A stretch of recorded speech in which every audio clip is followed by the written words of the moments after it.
നമസ്കാരം സുഹൃത്തുക്കളെ, നമ്മുടെ ഈ പുതിയ ചരിത്ര വിശദീകരണത്തിലേക്ക് എല്ലാവർക്കും സ്വാഗതം. ഇന്ന് നമ്മൾ സംസാരിക്കാൻ പോകുന്നത് വെറുമൊരു സാധാരണ കഥയല്ല കേട്ടോ, മറിച്ച് ഇന്ത്യൻ ഉപഭൂഖണ്ഡത്തിന്റെ ആത്മാഭിമാനവും അതിജീവനവും നിറഞ്ഞ ഏകദേശം 400 വർഷം നീളുന്ന ഒരു വലിയ ഇതിഹാസത്തെക്കുറിച്ചാണ്. അത്യന്തം ആവേശകരവും എന്നാൽ നമ്മളെ ഒരുപാട് ഇരുത്തി ചിന്തിപ്പിക്കുന്നതുമായ നിരവധി സംഭവങ്ങൾ നിറഞ്ഞതാണ് ഈ ചരിത്രയാത്ര. നമുക്ക് തുടങ്ങാമല്ലേ?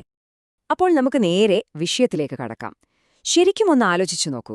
ലോകഭൂപടത്തിൽ ഒരു ചെറിയ പൊട്ടുപോലെ മാത്രം കിടക്കുന്ന ബ്രിട്ടൻ എന്നൊരു ദ്വീപുരാഷ്ട്രം എങ്ങനെയാണ് ഇത്രയും വലിയ അതിസമ്പന്നമായ നമ്മുടെ ഈ ഉപഭൂഖണ്ഡത്തെ മുഴുവൻ കീഴടക്കിയത്? കേവലം യുദ്ധങ്ങളിലൂടെ മാത്രമായിരുന്നില്ല അത്, മറിച്ച് വളരെ തന്ത്രപരമായ ചില ബുദ്ധിപരമായ നീക്കങ്ങളിലൂടെയുമാണ് അവർ ഈ സാമ്രാജ്യം വെട്ടിപ്പിടിച്ചത്. അതെങ്ങനെയാണെന്ന് നോക്കാം. ഒന്നാമത്തെ അധ്യായം, കച്ചവടക്കാരിൽ നിന്നും ഭരണാധികാരികളിലേക്ക്. യൂറോപ്പിൽ നിന്നുള്ളവർ ആദ്യം ഇവിടേക്ക് വന്നത് കേവലം സുഗന്ധവ്യഞ്ജനങ്ങൾ തേടിയാണെന്ന് നമുക്കെല്ലാവർക്കും അറിയാമല്ലോ. പാവം കച്ചവടക്കാരായി വന്ന് കടകൾ തുറക്കാൻ അനുവാദം ചോദിച്ച അവർ പിന്നീട് ചതിയിലൂടെയും കുതന്ത്രങ്ങളിലൂടെയും ഈ നാടിന്റെ ഭരണാധികാരികളായി മാറിയ ആ പ്രക്രിയ ശരിക്കും ഭയങ്കര കൗതുകകരമാണ്. ഇവരുടെ തന്ത്രം പ്രധാനമായും 3 പടികളായിരുന്നു. ആദ്യ പടി ഈസ്റ്റ് ഇന്ത്യ കമ്പനി വഴിയുള്ള കച്ചവടം. പിന്നീട് 1787 പ്ലാസി യുദ്ധം വലിയൊരു ചതിയിലൂടെയും കൈക്കൂലിയിലൂടെയും അവർ ജയിച്ചെടുത്തു. രണ്ടാമത്തെ പടി സബ്സിഡിയറി അലയൻസ് അഥവാ സൈനിക സഹായ വ്യവസ്ഥ. ഇതിലൂടെ രാജാക്കന്മാർ തമ്മിലുള്ള യുദ്ധങ്ങളിൽ അവർ സമർത്ഥമായി ഇടപെട്ടു. ഇനി മൂന്നാമതായി ഡോക്ട്രിൻ ഓഫ് ലാബ്സ് അഥവാ ദത്തവകാശ നിരോധന നിയമം പോലുള്ള നിയമക്കുരുക്കുകൾ. മക്കളില്ലാത്ത രാജാക്കന്മാരുടെ നാട്ടുരാജ്യങ്ങൾ മുഴുവൻ വിഴുങ്ങാൻ ഇതവരെ സഹായിച്ചു. അങ്ങനെ വെറും കച്ചവടക്കാർ നമ്മുടെ യജമാനന്മാരായി മാറി. രണ്ടാമത്തെ അധ്യായം, മഹത്തായ ഇന്ത്യൻ ചെറുത്തുനിൽപ്പ്. വിദേശികള് ഇവിടെ വന്ന് വളരെ സുഖമായി ഭരിച്ചു എന്ന് നിങ്ങൾ കരുതുന്നുണ്ടോ? എങ്കിൽ തെറ്റ്. സത്യം പറഞ്ഞാൽ 1498 വാസ്കോഡഗാമ കാലിക്കറ്റിൽ ഇറങ്ങി അവരുടെ ലക്ഷ്യം കൊള്ളയടിക്കലാണെന്ന് മനസ്സിലായ ആ നിമിഷം മുതൽ നമ്മുടെ ഉശിരൻ പ്രതിരോധവും തുടങ്ങിയിരുന്നു. ഈ മണ്ണ് അത്ര പെട്ടെന്നൊന്നും വിട്ടുകൊടുക്കാൻ നമ്മൾ തയ്യാറായിരുന്നില്ല. ചരിത്രത്തിൽ ഒരുപക്ഷെ അധികം വാഴ്ത്തപ്പെടാത്ത ചില ധീരന്മാരെ നമുക്കിവിടെ കാണാം.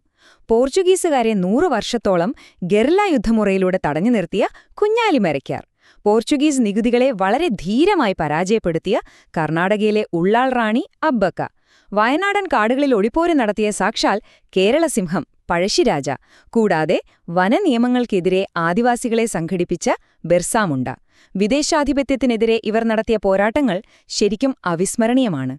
ഇതിലൊരു ഭയങ്കര രസകരമായ കാര്യം നിങ്ങൾക്കറിയാമോ? ദക്ഷിണേന്ത്യയിലെ മൈസൂർ ഭരണാധികാരികളായ ഹൈദർ അലിയും ടിപ്പു സുൽത്താനും അക്കാലത്ത് തന്നെ ബ്രിട്ടീഷ് സൈന്യത്തെ വിറപ്പിച്ചത് ആദ്യകാല റോക്കറ്റ് സാങ്കേതികവിദ്യ ഉപയോഗിച്ചാണ്. അതെ, റോക്കറ്റുകൾ തന്നെ. 4 വലിയ യുദ്ധങ്ങളിലാണ് ഈ നൂതനമായ യുദ്ധമുറ അവർ ബ്രിട്ടീഷുകാർക്കെതിരെ പ്രയോഗിച്ചത്. ഇത് ബ്രിട്ടീഷുകാർക്ക് അക്ഷരാർത്ഥത്തിൽ വലിയൊരു തലവേദനയാണ് സൃഷ്ടിച്ചത് എന്ന് വേണം പറയാൻ. ഈ വലിയ പ്രതിരോധത്തിന് പ്രധാനമായും 2 മുഖങ്ങളുണ്ടായിരുന്നു. നോക്കൂ, ഒരു വശത്ത് മഹാത്മാഗാന്ധിയുടെ ദണ്ഡിയാത്ര പോലെയുള്ള അഹിംസയിലൂന്നിയ സത്യഗ്രഹങ്ങൾ. അതിത്രയും വലിയൊരു സാമ്രാജ്യത്തിന്റെ അടിത്തറ ഇളക്കിമറിച്ചു. എന്നാൽ മറുവശത്തോ അടിക്ക് തിരിച്ചടിയെന്ന് ഉറച്ചു വിശ്വസിച്ച ഭഗത് സിംഗിന്റെ ജീവത്യാഗവും സുഭാഷ് ചന്ദ്രബോസിന്റെ ആസാദ് ഹിന്ദ് ഫൗജ് എന്ന സായുധസേനയും ബ്രിട്ടീഷുകാരെ നേരിട്ടു. തീർത്തും വ്യത്യസ്തമായ ഈ 2 പാതകളും, അതായത് സമാധാനപരമായ ചെറുത്തുനിൽപ്പും സായുധ വിപ്ലവവും, നമ്മുടെ സ്വാതന്ത്ര്യമെന്ന ആ വലിയ ഒറ്റ ലക്ഷ്യത്തിലേക്കാണ് ചെന്നെത്തിയത്. മൂന്നാമത്തെ അധ്യായം, വിഭജനമെന്ന വിഷവിത്ത്. നമ്മുടെ സ്രോതസ്സുകൾ വളരെ വ്യക്തമായി പറയുന്നൊരു കാര്യമുണ്ട്.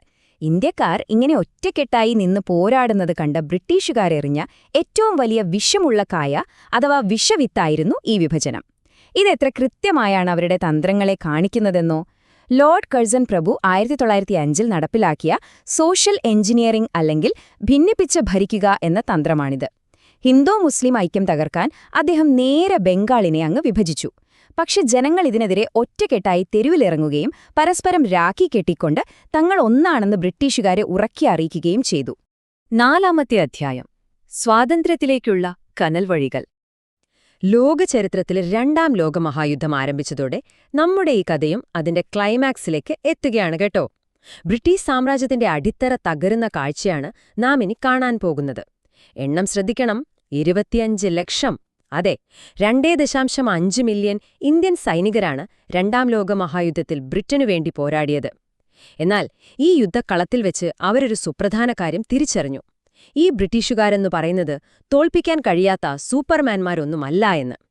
യുദ്ധം കഴിഞ്ഞ് വിപ്ലവത്തിന്റെ പുതിയ ആശയങ്ങളുമായാണ് ഈ സൈനികർ ഇന്ത്യയിലേക്ക് തിരിച്ചെത്തിയത്.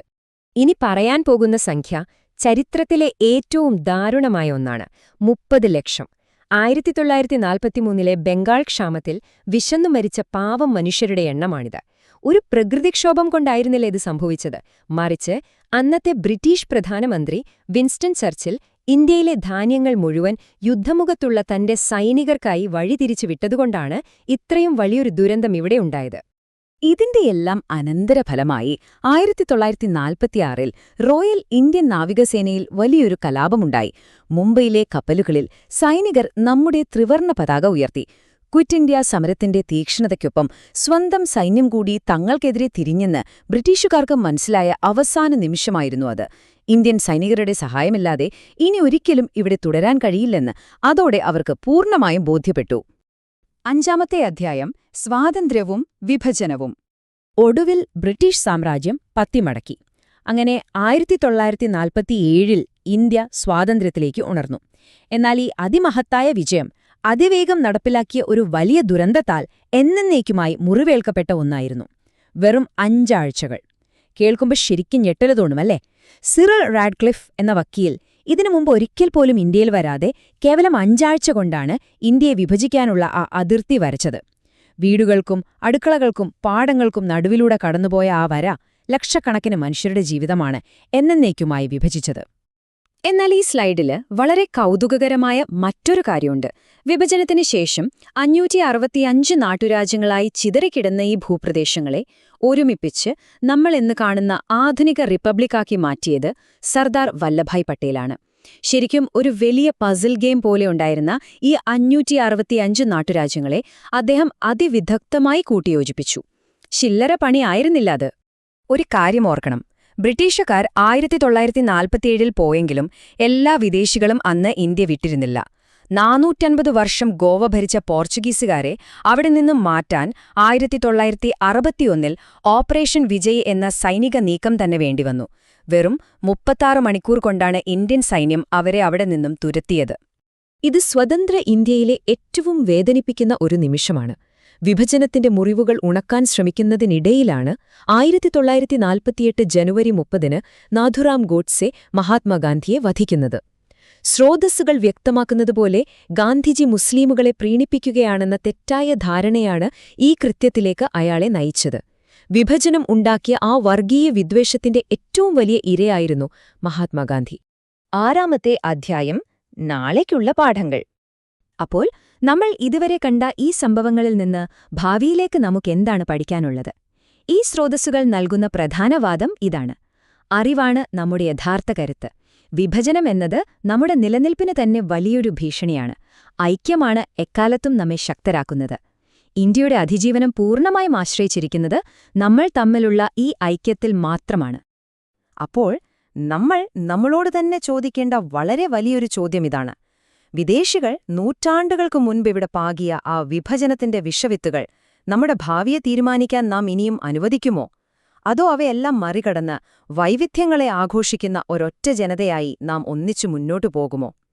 ഈ ചരിത്ര വിശദീകരണം നിങ്ങൾക്ക് പുതിയ ചില അറിവുകൾ നൽകിയെന്ന് കരുതുന്നു. ഈ ചോദ്യം നിങ്ങളുടെ മനസ്സിലിരിക്കട്ടെ. നന്ദി.